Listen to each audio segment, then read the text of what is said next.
और मेरे प्यारे दोस्तों, जय श्री कृष्णा। कैसे हैं आप? तो क्या आप तैयार हैं एक प्यारे वीडियो के लिए? आज के इस वीडियो में हम बात करेंगे देवउठनी एकादशी पौराणिक व्रत कथा के बारे में। दोस्तों, वीडियो यदि अच्छा लगे तो वीडियो को लाइक करें, अपने मित्रों के साथ शेयर करें और हमारे इस यूट्यूब चैनल को सब्सक्राइब जरूर करें एवं वीडियो के नीचे कमेंट्स बॉक्स में जय श्री कृष्णा अवश्य लिखें। तो चलिए बात करते हैं देवउठनी एकादशी पौराणिक व्रत कथा के बारे में। शुक्ल पक्ष की एकादशी को देवउठनी एकादशी के रूप में मनाया जाता है। इस दिन भगवान विष्णु और माँ लक्ष्मी की पूजा होती है। वहीं इस दिन शालिग्राम और तुलसी जी की पूजा होती है और उनका विवाह का आयोजन भी होता है। देवउठनी एकादशी को देवोत्थान एकादशी, देवउठनी ग्यारस, प्रबोधिनी ग्यारस आदि भी कहा जाता है। इस मौके पर लोग पूजा करते हैं और देवउठनी एकादशी व्रत कथा का पाठ करते हैं।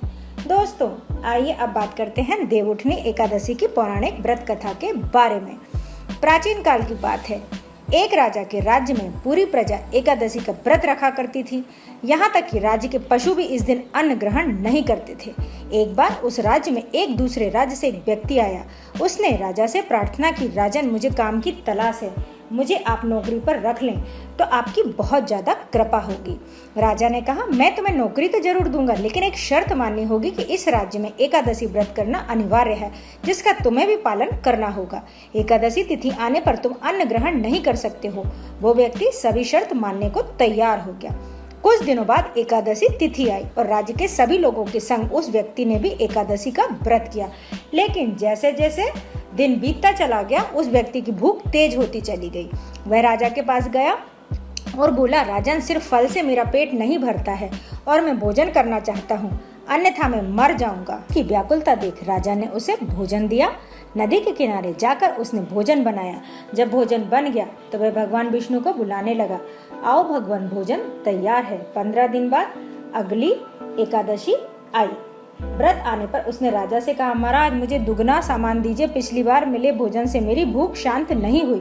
राजा ने कारण पूछा तो उसने बताया कि मेरे साथ श्रीहरि भी खाते हैं, इसलिए हम दोनों के खाने के लिए ये सामान पूरा नहीं होता। बुलाने पर पीताम्बर धारण किए हुए भगवान चतुर्भुज के रूप में आ पहुंचे और प्रेम से उसके साथ भोजन करने लगे। भोजन करके भगवान अंतर ध्यान हो गए और वो व्यक्ति अपने काम पर चला गया। अगली एकादशी आने पर जो राजा ने फिर से वही बात कहता है कि मैं भूखा रह जाता हूँ। राजा आश्चर्यचकित हो गया और बोला, मैं नहीं मान सकता कि श्री हरि तुम्हारे साथ खाना खाते हैं। मैं तो इतना व्रत रखता हूँ, भक्ति करता हूँ, पूजा करता हूँ, पर भगवान ने मुझे कभी दर्शन नहीं दिए और तुम्हें कैसे दे दिए? तब ऐसा कैसे संभव हो सकता है? तब राजा की बात सुनकर वह बोला, महाराज, यदि विश्वास ना हो तो स्वयं साथ चलकर देख लीजिए। राजा एक पेड़ के पीछे छिपकर बैठ गए। उस व्यक्ति ने भोजन बनाया और भगवान को पुकारना शुरू करा। अंत में उसने कहा, हे भगवान, यदि आप आज नहीं आए तो मैं नदी में कूदकर प्राण त्याग दूंगा। तब वे प्राण त्यागने के उद्देश्य से व्यक्ति नदी की तरफ बढ़ा। प्राण त्यागने का उसका दृढ़ निश्चय देखकर शीघ्र ही भगवान ने प्रकट होकर उसे रोक लिया। साथ बैठकर भोजन किया। भोजन कर भगवान वापस अपने धाम को चले गए। यह देखकर राजा को इस बात का ज्ञान हुआ कि व्रत उपवास से तब जाकर ही कोई फायदा नहीं होता जब तक कि मन शुद्ध ना हो। व्रत के साथ यह भी जरूरी है कि मन शुद्ध रखा जाए।